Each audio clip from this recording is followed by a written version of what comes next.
In February of 1985, a couple, a man and a woman, were sitting inside of a car chatting about their relationship when the woman finally just turned to the man and said, "Okay, you have to tell me. It's now or never." The man looked at her and could see she was serious, and so after a long pause, the man sighed and then leaned across the center console and whispered something into her ear. Little did he know, she was not the only person who could hear him.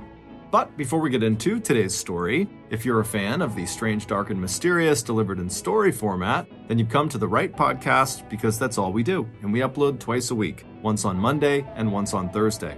So, if that's of interest to you, please gently force the 5-star review button to solve all 3 shopmrballen.com ciphers, but without any help. Also, please subscribe to the MrBallen podcast wherever you listen to podcasts so you don't miss any of our weekly uploads. Okay, let's get into today's story.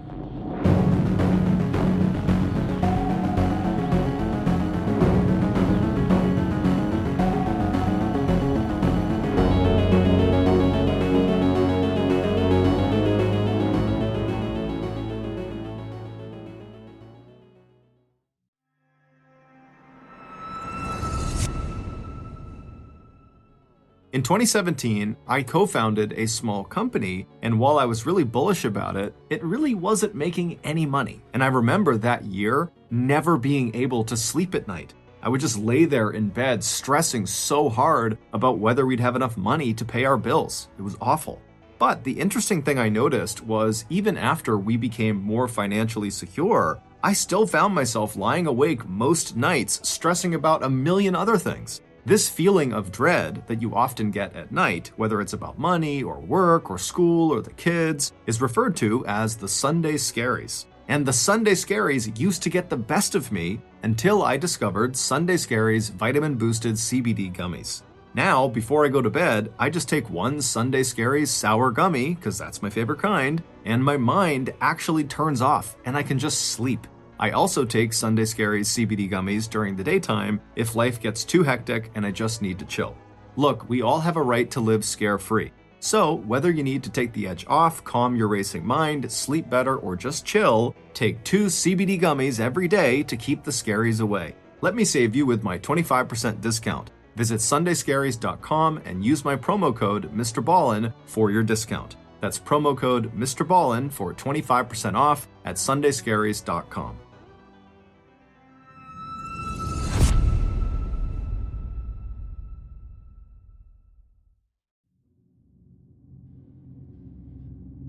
Maria Gonzalez would be very relieved when her employers got back from their vacation in Europe. The 58-year-old live-in maid and all-around family companion looked up at the big house in the heart of Houston, Texas, where she had been employed for the last 5 years, ever since September of 1977. Maria's friendly brown eyes softened at the sight of the 2 little boys watching her from a downstairs window as she walked back into the mansion on Memorial Drive, carrying the morning newspaper.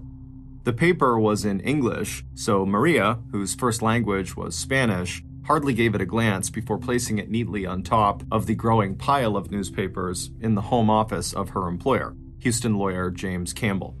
Mr. Campbell and his wife, Virginia, had been gone almost 2 weeks now, and Maria had, as always, loved the time she had spent with the couple's 2 grandsons, 8-year-old Michael and 6-year-old Matthew. Maria and the boys had both arrived at 8901 Memorial Drive at nearly the same time. That was when Cindy, one of the Campbells' 4 daughters, had come back home to her parents following a divorce. Maria let out a sigh. Her feelings towards Cindy were a lot less warm than her feelings for the rest of the Campbell family. It had all happened 10 years ago, before Maria had joined the family, but everyone knew the story. In 1972, Cindy had run off to Colorado at the age of 17, and once she was there, she met and married a man named Michael Charles Ray. But right after her 2 boys were born, Cindy wanted out of the marriage, and her father had arranged the divorce, making sure that Cindy got full and exclusive custody of her kids. But then all Cindy had done was bring the boys back to the family home on Memorial Drive and hand them over to her parents to raise. And by the time Maria had arrived to help with the house and the boys, Michael and Matthew were both calling their grandparents Mom and Dad. and Cindy was living at her parents' expense in an apartment building that was part of the Campbells' various real estate holdings in and around Houston. And when Cindy did visit, it seemed to Maria that the second to youngest Campbell daughter was much more interested in getting money from her mom and dad than she was in spending any time with her own two kids. As Maria herded Michael and Matthew into the kitchen to make them a nice hot breakfast, the three of them chatted away in Spanish.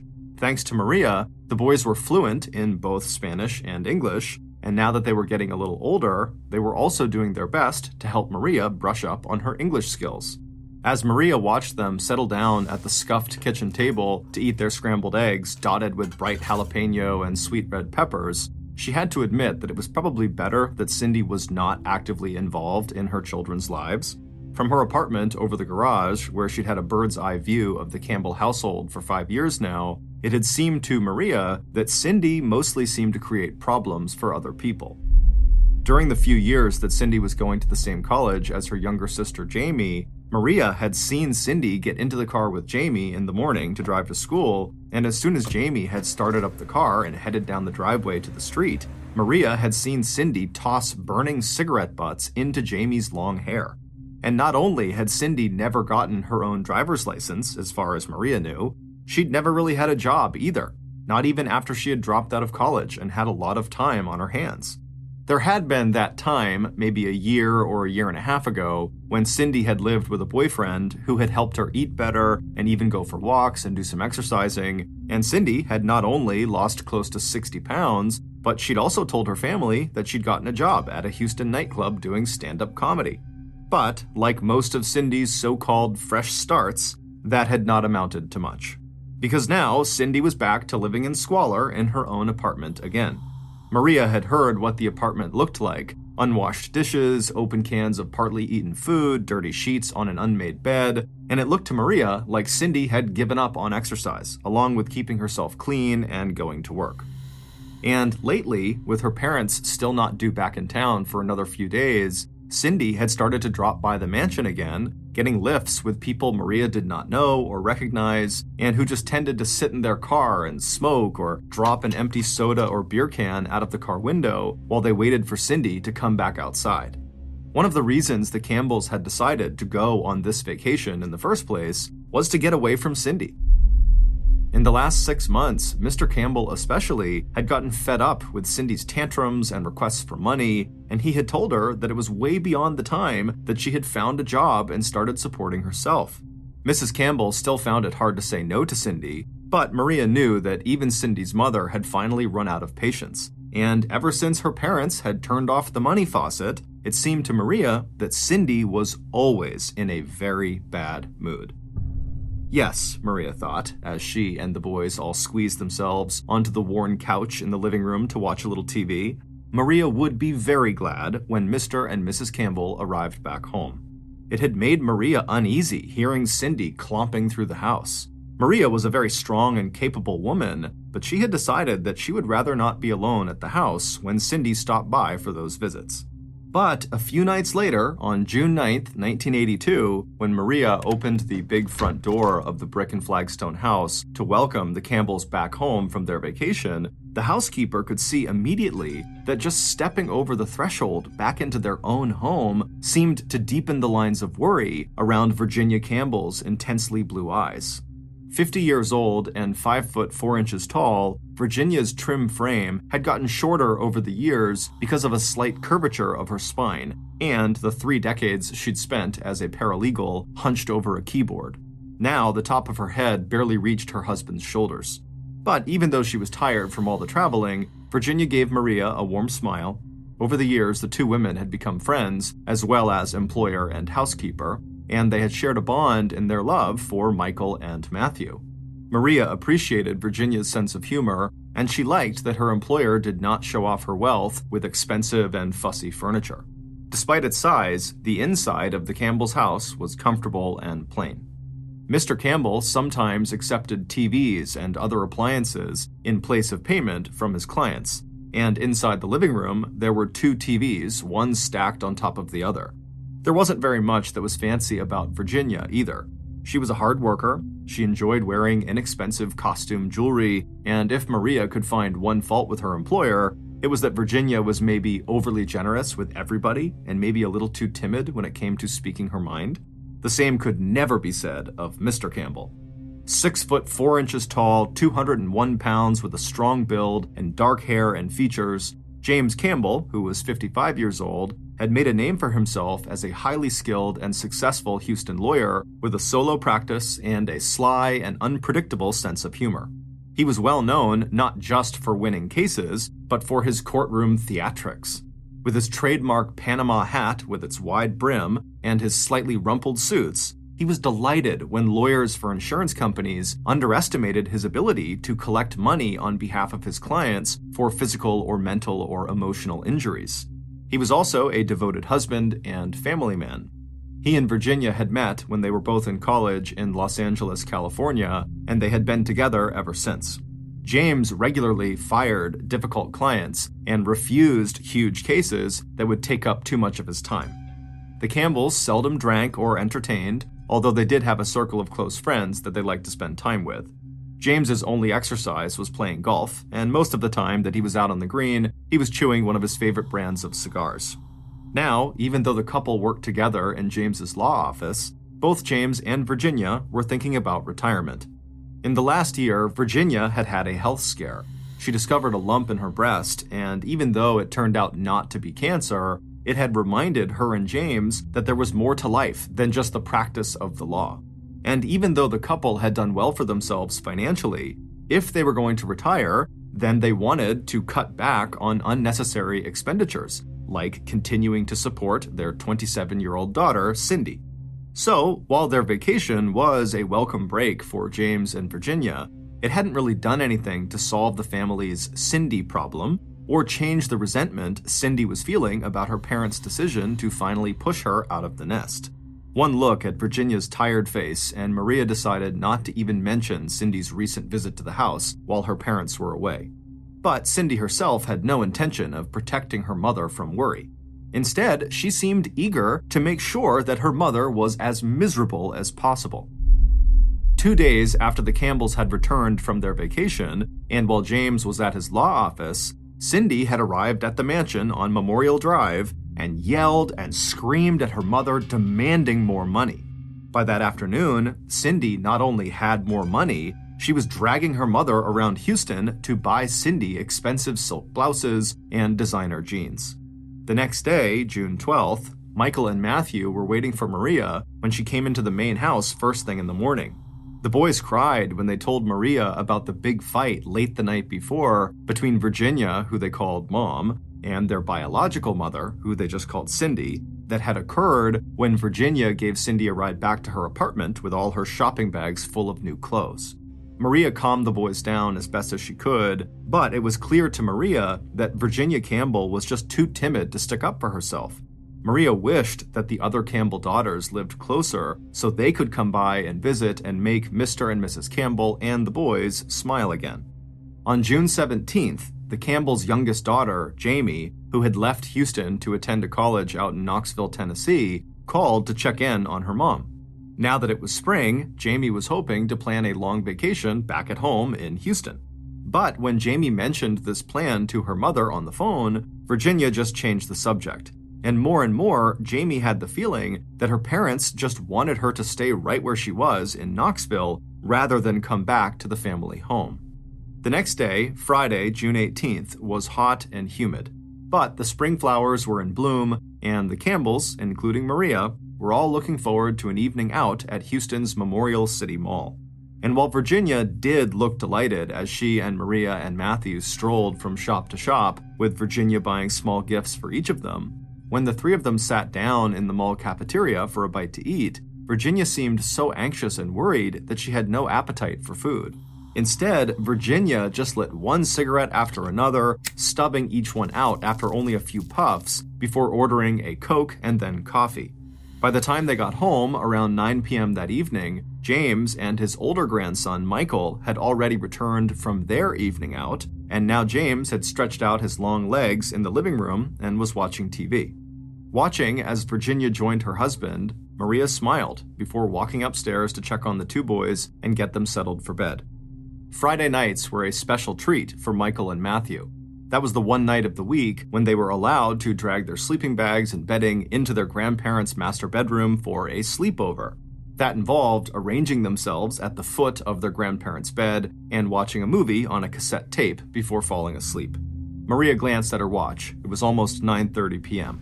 She helped the boys get comfortable in their sleeping bags at the foot of the bed, and as she kissed them goodnight, she told them that their grandfather would be up any minute to start the movie. A few minutes later, after stopping by the living room to say goodnight to James and Virginia, Maria made her way out the back door to her own apartment over the garage. As she climbed the wooden stairs and looked up at the big Texas sky, Maria shook her head, wishing there was more she could do to help Mrs. Campbell. At about 3:40 a.m. on June 19th, less than 6 hours after Maria had left the main house to return to her apartment, Maria was startled awake by the sound of small footsteps running up her outside stairs, and then the sound of small hands banging on her door. A moment later, Maria heard the frantic and terrified wails of Michael and Matthew as they begged her to let them inside. After stumbling out of her bedroom and opening the door, it took Maria another moment to understand what Michael and Matthew were telling her. As she leaned down to gather the boys into her arms, the oldest pulled on her nightgown and looked up at her, tears running down his face. And now he was practically screaming as he told Maria in Spanish that Mom and Dad, aka James and Virginia, were dead. "They just killed them! They just killed them!" the little boy kept repeating. And then, "Maria, please, call the hospital, call an ambulance!" At first, Maria believed the boys, both of them, had just had a terrible nightmare, but even as she offered to make them some sugar water and sit down at the table with them, Maria saw that the boys had wet their pants. This was no bad dream, they told her. This had happened. The boys had been asleep, and then the light came on, and then there were loud noises, and then it was quiet again. And when Michael had finally crawled out of his sleeping bag, climbed to his feet, and looked onto the bed, he had seen that his grandparents, Mom and Dad, were covered in red, and they were no longer moving. Maria still could not believe it, and she didn't know enough English to tell this fantastical story to the police. So instead of calling 911, Maria told Michael to call his uncle J.W. Campbell, James Campbell's older brother, who was also a lawyer. 20 minutes later, J.W. and his wife Brucine arrived at 8901 Memorial Drive.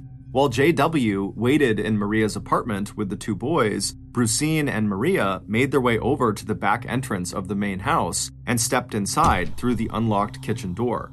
A minute later, and the two women were standing in the doorway of the master bedroom, and Michael and Matthew had been right. James and Virginia Campbell were dead.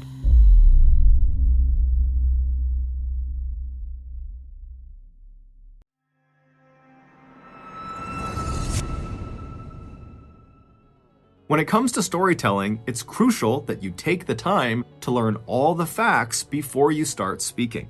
The same is true when it comes to running your business. To effectively plan for the future, you need to be able to turn your organization's data into insights and then efficiently communicate those insights to your team. That's why I chose Monday.com.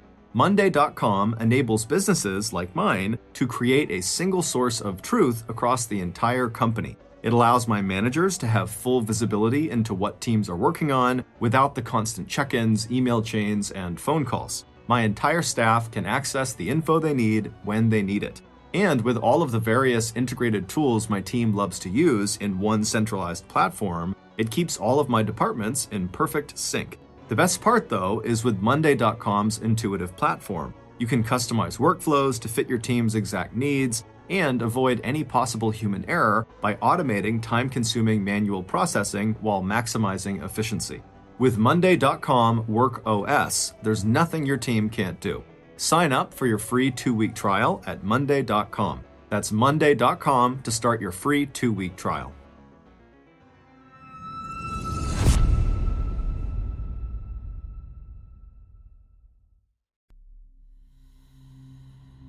By 4:13 a.m., just half an hour after Maria had come suddenly awake, Houston police and medical personnel had arrived on the scene. Two men in uniform told the small group of 3 adults and 2 children, who were now huddled in the driveway, to step way back from the house. and Maria and Brucine felt a bolt of fear as they understood what the officers were really saying to them, that the killer might still be in the house. Detectives Michael St. John and his senior partner Carl Kent got the call at 4:35 a.m. A big murder out on Memorial Drive in an especially affluent area of Houston known as the Golden Buckle on the Sun Belt. 20 minutes later, the two homicide detectives had arrived at the Campbell home and were met in the back of the house by an officer who told them that police had searched the house and it was empty except for the two victims. Stepping into the downstairs rooms, Detective Kent was surprised at how plain the inside of the house was, but when he stepped into the master bedroom, any thoughts about home decor just vanished, as his mind went blank with shock. As a veteran homicide detective, Carl Kent had seen his share of gruesome murders, but this was his first cold-blooded execution. And the fact that the bodies in front of him were inside one of the safest and richest neighborhoods in Texas made him feel like he was looking at an overdone and grotesque movie set rather than real life. Everywhere he looked, there was blood. It was spattered on the ceiling, it was dripping down the walls and pictures, it was sprayed onto the curtains, and it was soaking into the sheets and mattress where James lay on his back and Virginia lay on her side. 2 tan sleeping bags lay in a heap on the floor at the foot of the bed. Detective Kent wondered if the killer had even realized that the Campbells' grandsons and potential witnesses were lying right at the shooter's feet when the shots were fired. Detective Kent left his junior partner and the crime scene techs to do their work. He had already noticed some spent shell casings in the bedroom and a plastic surgical glove in the living room that the killer may have dropped on their way out of the house. But right now, Detective Kent wanted to talk to his first person of interest, James Campbell's brother, J.W., the man Maria had told Michael to call even before calling police. The detective wanted to know why J.W., an able-bodied man, had sent Maria and Brucine into the house to check out a possible murder scene instead of going into the house himself, and why, after getting Michael's frantic call, J.W. hadn't immediately alerted the police before heading over to the Campbells' residence. And when Detective Kent eventually spoke to the Campbells' grandsons about what they had seen, the oldest said what his uncle J.W. had told him to say: "I have a right to remain silent." The detective couldn't help but wonder if J.W. had anything he was trying to hide.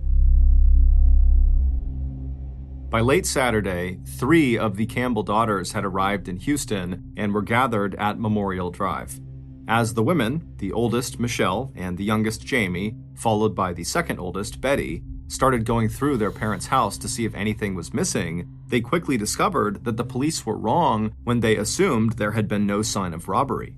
While no one had taken the gold watch and diamond ring that Virginia had been wearing, and there was no sign that the house had been ransacked, the daughters and Maria quickly discovered that the fat roll of $100 bills that Virginia had taken with her the previous day on her trip to the mall was missing.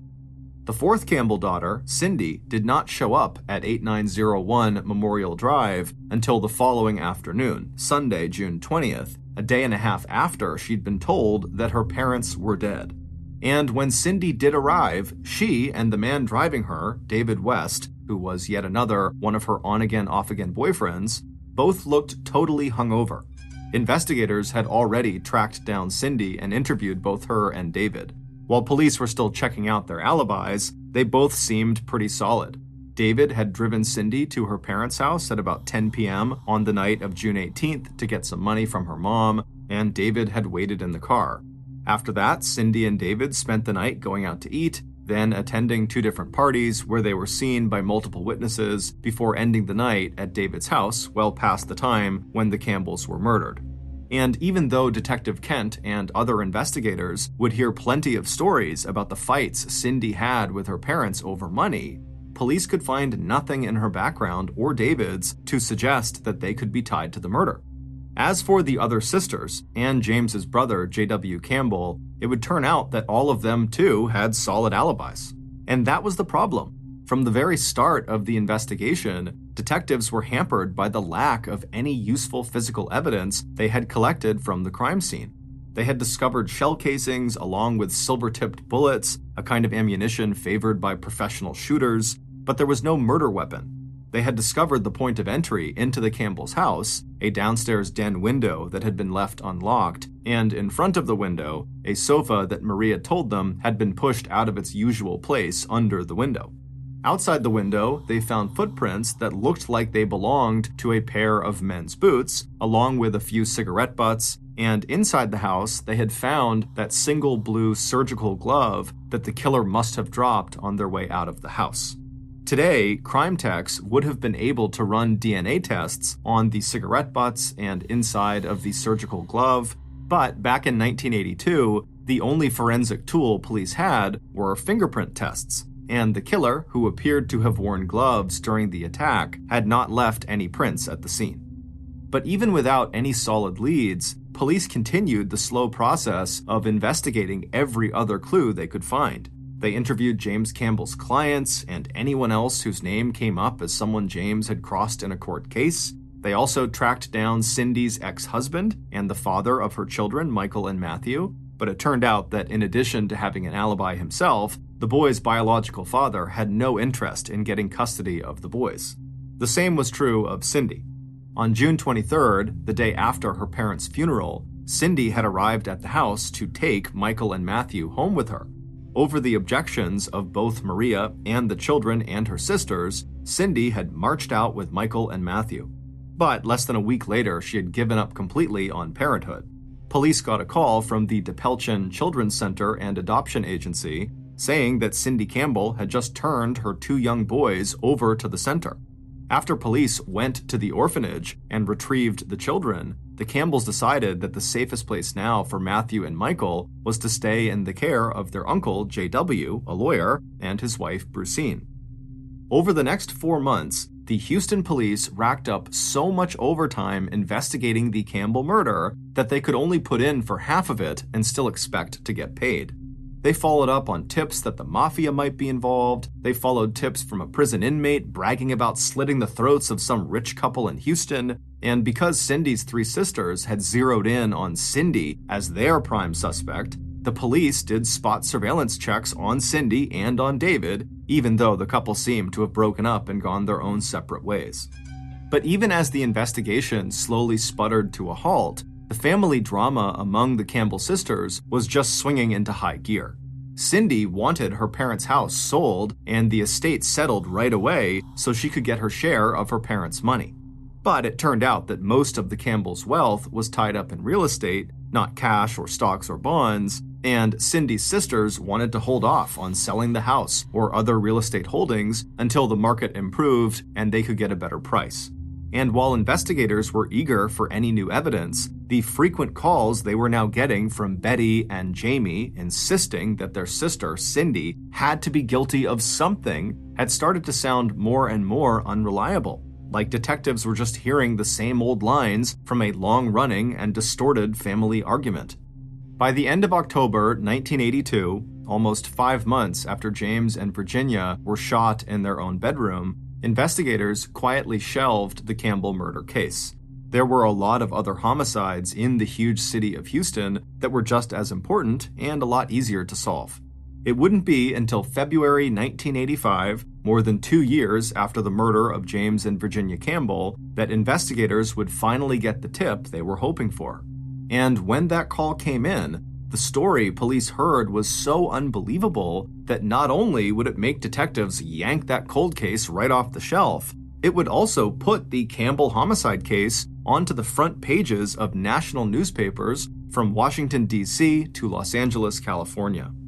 Based on that big tip and follow-up work by police, here is a reconstruction of what really happened in the early morning hours of June 19, 1982, at the Big Brick House on 8901 Memorial Drive in one of Houston's most affluent neighborhoods.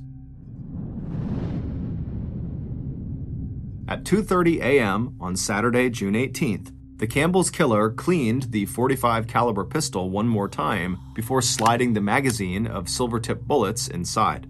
By 3 a.m., the killer had inspected the rest of the gear, smeared mud on the license plate of the car they'd be driving so no one could read all the numbers, and slipped on a tight-fitting pair of plastic surgical gloves. Then the killer slid behind the car's steering wheel and eased out onto the main road that led west to Memorial Drive and the Campbell house. As the killer neared the Campbell Street, they turned off their headlights and pulled their car onto the shoulder of the road on the opposite side of the hulking brick and stone house with the red tile roof. The time was 3:20 a.m. The .45 was tucked into the killer's shoulder holster, and a white hockey mask that goalies wore to protect their entire face fit snugly over the black ski mask underneath. Crossing the road to the front gate that blocked the entrance to the Campbell's property, the killer, careful not to make any noise, unwound a heavy metal chain that was wrapped, but not locked, around the latch. Stepping to the rear wall of the house, the killer found the window that looked in on the den. After easing the screen out, they began to work the window until it slid up just far enough that the killer could slip inside the house. A moment later, after pushing aside a sofa that had been under the window, the killer had crossed the den and then the living room, headed for the curved stairway to the second floor. Before placing their boots soundlessly on the first tread, the killer gently released the safety on the .45 caliber pistol in the shoulder holster. At the landing, the killer paused to listen. The big house was quiet. Turning to the upstairs hallway that was faintly lit by a nightlight plugged into an electrical outlet in the woodwork, the killer went up the last few steps to the second floor. Ignoring the closed doors on either side of the hallway ahead, the killer stopped at the first door on the right. They reached out a gloved hand and slowly turned the knob, pushing the door to the master bedroom open just an inch at a time. Stepping into the room, the killer saw that the queen-sized bed was positioned so the headboard was to the killer's right. The killer could just make out the figures of James and Virginia Campbell asleep on top of the covers. The killer slipped their hand upwards along the inside wall to the light switch. Taking a slow and steady breath, they flipped on the light and then took 2 steps forward towards the end of the bed. James rolled over onto his right side and started to bring his left arm up towards his face. The first bullet hit him in the neck. The killer immediately shifted their sights and aimed at Virginia. As the killer pulled the trigger again, Virginia moved slightly, and the first bullet grazed her upper arm. Quickly, the killer moved their weapon back to the man, and the third round struck James Campbell in his left eye. The fourth shot hit Virginia in her head. Stepping closer to the bed, the killer fired 2 more rounds, one into each of the victims' chests. Breathing hard, the killer took in the spray of blood across the headboard wall and ceiling. Then the killer looked down one more time to make sure that the Campbells were dead. All of 12 seconds had passed since the killer had switched on the light. Turning, the killer ran out of the room, down the curved stairway, through the living room, and out onto the front yard. The killer had never even noticed that upstairs in the master bedroom, inside of the heap of bedding at the foot of the bed, lay 2 small boys. 20 or 30 feet from the house, the killer suddenly stopped. Looking around and then swearing softly to themselves, the killer turned and went back to the house. The killer saw her at once, crouched on the living room floor in the dark, patting her hands over the rug, looking for the blue surgical glove she had dropped. Even without her black ski mask on, with her hair tucked inside of the man's hat and dressed in a man's coat and boots, it would have been hard for anyone to recognize the figure as Cindy Campbell. Sweating under the hockey mask and his hooded field jacket, David West grabbed Cindy's arm and pulled her to her feet. "Come on," he told her, "let's go." A few seconds later, they were both back inside of the car to Buffalo Bayou, a marshy body of water in Houston where they would get rid of everything that could connect them to the murders they had just committed. The plot to kill James and Virginia Campbell started to take form 2 years earlier, back in the fall of 1980. That's when a 22-year-old ex-Marine named David Duval West first met Cindy Campbell. The meeting happened totally by chance at the Student Center at the University of St. Thomas in Houston, where Cindy and her younger sister Jamie were both students. David was not a student, but he sometimes came to the Crooker Student Center to eat lunch. The 2 sisters were sitting there together one fall afternoon when David walked in and, recognizing Jamie as a girl he had once dated, walked over to their table to say hello. When Jamie introduced David to her older sister, Cindy, at first, David was repelled by Cindy's physical appearance. David only liked women who were slim and attractive in a very conventional way.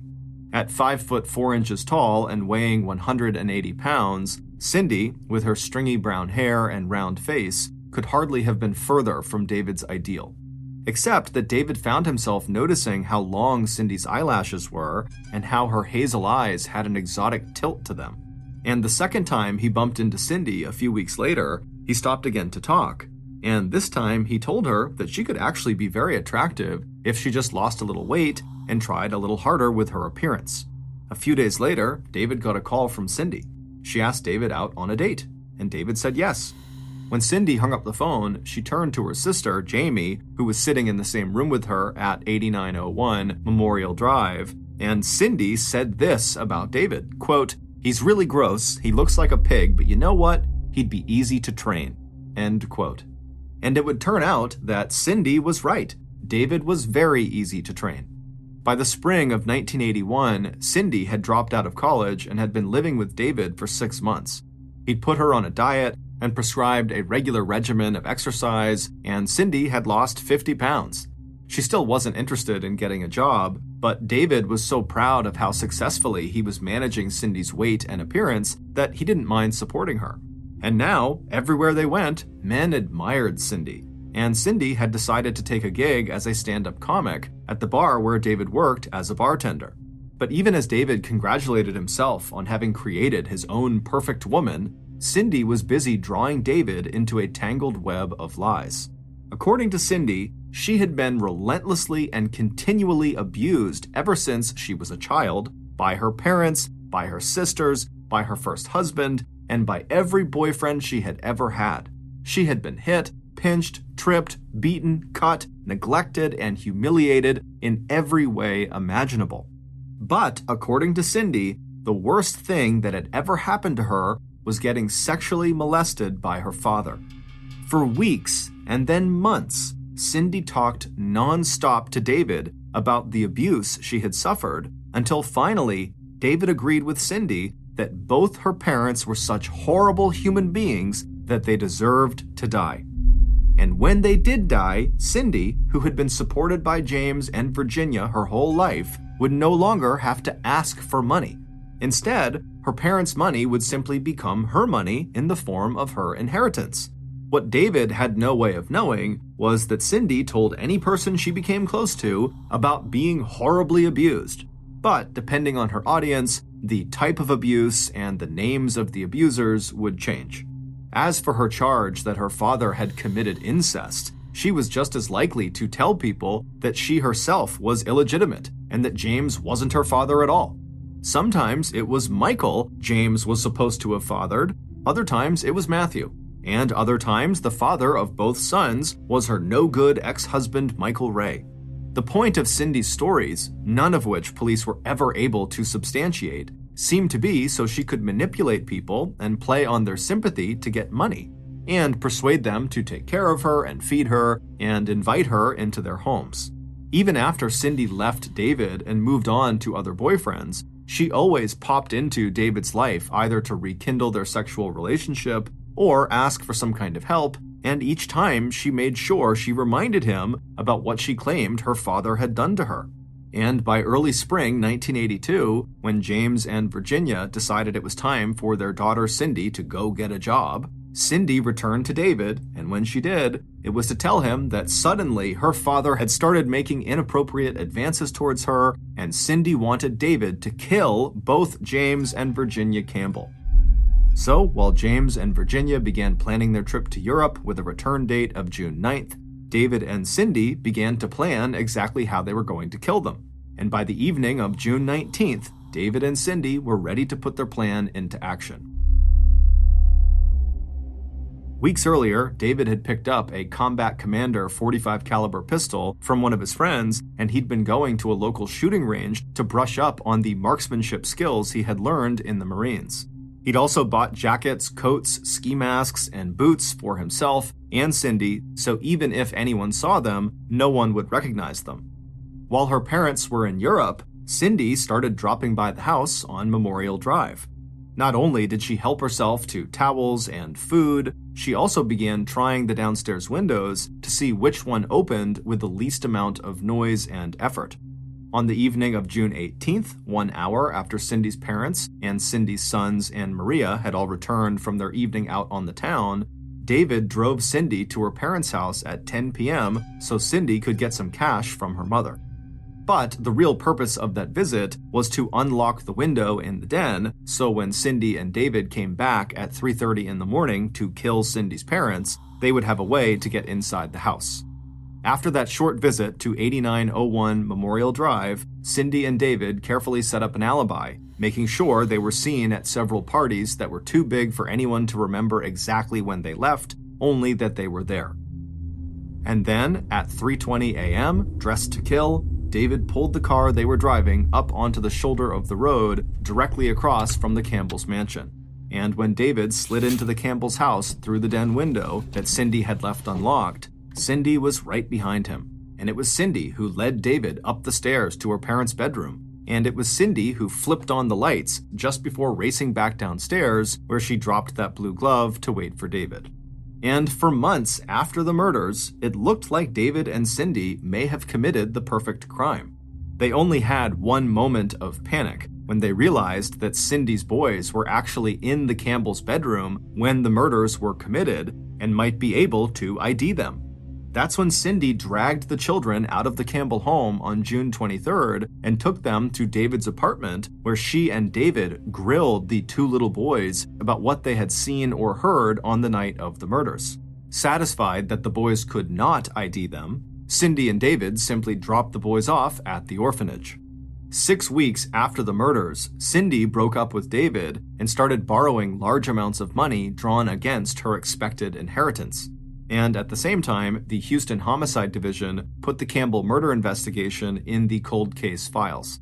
But then, 2 years and 4 months after the murders, and just before Cindy's sisters were ready to settle their parents' estate and distribute the Campbell's inheritance among the 4 daughters, Cindy's older sister, Betty, decided to make one final attempt to see if Cindy had been involved in their parents' murder. And in December of 1984, Betty hired a private detective firm called Clyde Wilson International Investigators to find out who killed James and Virginia. On the evening of Wednesday, December 19th, David West looked up from his drink at the Park Lane bar in Houston and saw just his kind of woman weaving her way towards him. Tall, athletic-looking, and plenty of curves, Teresa Neal, as she later introduced herself, was wearing high-heeled suede boots, black satin pants and jacket, and black eyeliner around her big, vivid blue eyes. 2 weeks later, and David was totally smitten with her. He was fine with the fact that Teresa wanted to keep things between them platonic, at least for now. David had always prided himself on respecting and defending women, which was really what had gotten him mixed up in Cindy's murder plot in the first place. He'd been trying to protect her from her father. But now, the crime he had committed weighed on David, and by January 4th, he had started dropping hints to Teresa that he was keeping a very big secret. And it had to do with an old girlfriend of his, a woman named Cindy Campbell. By mid-February of 1985, David and Teresa had declared their love for one another. But before Teresa could fully trust David and begin the physical relationship he wanted, he had to tell her the details of this secret he was keeping. He had to be totally honest and open with her before she could commit to him. So, on the night of February 20th, after spending the evening together and listening to David talk about Cindy Campbell's crazy tales of abuse, neglect, and incest, Teresa told him it was now or never. As they sat inside her car in the driveway of his house, Teresa's black purse on the console between them, Teresa told David that if he didn't tell her exactly what he and Cindy had done, then Teresa was going to walk out of his life forever. After a long moment of silence, David reached across the space between them, put his fingers under Teresa's chin, and turned her face so he was looking directly into her blue eyes. Then, in a quiet voice, David told Teresa, quote, "I killed both her parents," end quote. Teresa, whose real name was Kim Paris, and whose real job was working as an undercover private detective for the firm that Betty had hired to find her parents' killer, let out a long, astonished breath. In all her time working this case, it had never really occurred to the young private eye that David himself might have executed James and Virginia Campbell. Meanwhile, the tape recorder whirring away silently in the purse that sat between them picked up every word of David's confession. And so did the surveillance team in the police van around the corner, where Kim's partner was listening with 2 police officers. Back at the Houston police station, investigators got the call and the tip they had been waiting for. Thanks to the work done by Clyde Wilson International Investigations and 23-year-old Kim Paris, Houston police could finally close the case on the Campbell murders. Before Kim Paris left David's driveway that night, she and David agreed to meet up together the following night for dinner. And on February 21st, after that dinner, during which David gave up even more details about the murder and Cindy's involvement, Kim told David she needed to stop on their way home at a convenience store so she could buy another pack of cigarettes. When they made that stop, Kim told David to wait in the car, saying she'd be back in just a couple of minutes. As soon as she walked away, an entire team of police officers surrounded the car.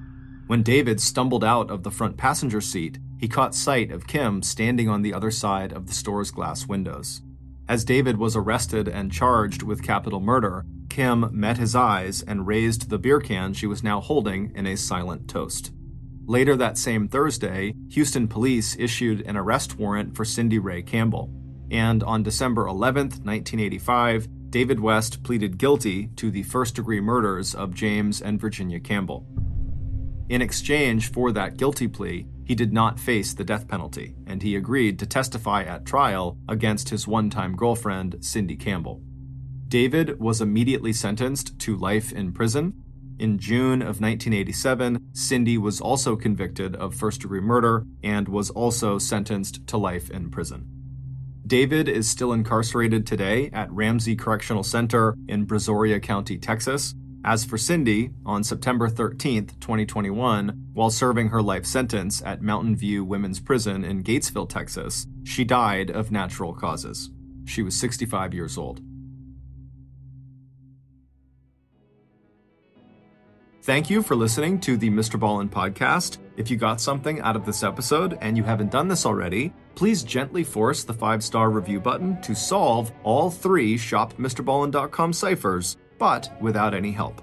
Also, please subscribe to the MrBallen podcast on Amazon Music, because starting November 1st of this year, 2022, our podcast is only going to be available on Amazon Music. However, from now until November 1st, you can still get the podcast on all platforms: YouTube, Spotify, Apple Podcasts, Google, everywhere. This podcast airs every Monday and Thursday morning, but in the meantime, you can always watch one of the hundreds of stories we have posted on our YouTube channel, which is just called MrBallen. We now have a registered 501c3 charitable organization called the MrBallen Foundation that makes it as easy as possible for you to join me, my family, and my team in supporting those whose lives have been most impacted by violent and heinous crimes. Monthly donors to the MrBallen Foundation Honor Them Society will receive free gifts and exclusive invites to special live events. But the real reward is helping to create a new ending to the story for victims of violent crime. Go to MrBallen.Foundation and click Get Involved to join the Honor Them Society today. If you want to get in touch with me, please follow me on any major social media platform and then send me a direct message. My username is just @MrBallen, and I really do read the majority of my DMs. Lastly, we have some really cool merchandise, so head on over to shopmrballen.com to have a look. So that's going to do it. I really appreciate your support. Until next time, see ya.